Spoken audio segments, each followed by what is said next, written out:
Good morning, welcome back to শ্রীতমার কথা নতুন একটা ব্লগে। কেমন আছো তোমরা? আশা করি তোমরা ভালো আছো, আমিও ভালো আছি। শুভ সকাল, আজকে বুধবার।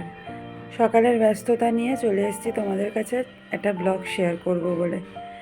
তো ডেলিকার ব্যস্ততা মানেই ছেলের স্কুল, মেয়ের কলেজ, হাজব্যান্ডের ডিউটি বেরোনো। তা আজকে আমার আরও দুজনেরই বেরোনোর আছে। মেয়েরেরই কলেজ যাবে বলে, আর ছেলে পরীক্ষা দিতে চলে গেছে। দেখো, পুজো দেওয়া কমপ্লিট। এবার আমি রান্না বসাবো। তো তারা আছে কারণ মেয়েও বেরোবে, আমরা দুজনেও বেরোবো। যতটা তাড়াতাড়ি সম্ভব রান্নাটা করে বেরোতে হবে।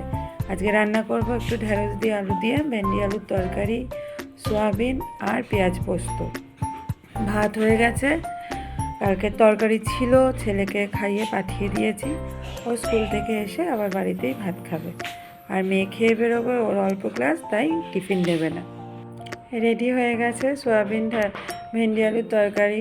মার জন্য আলাদা সয়াবিন করেছি নিরামিষ, তার সাথে পেঁয়াজ পোস্ত। বেরিয়ে পড়বো মানে রেডি আমরা।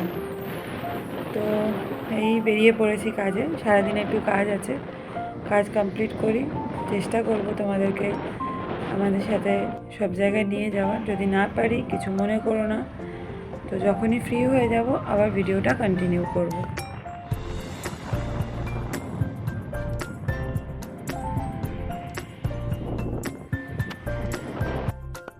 ভেবেছিলাম তোমাদের সাথে সারাদিনটাই শেয়ার করব, পারলাম না। নিজেরা কাজ নিয়ে বেরিয়েছিলাম, তো কাজের প্রেশার ছিল অনেকটাই।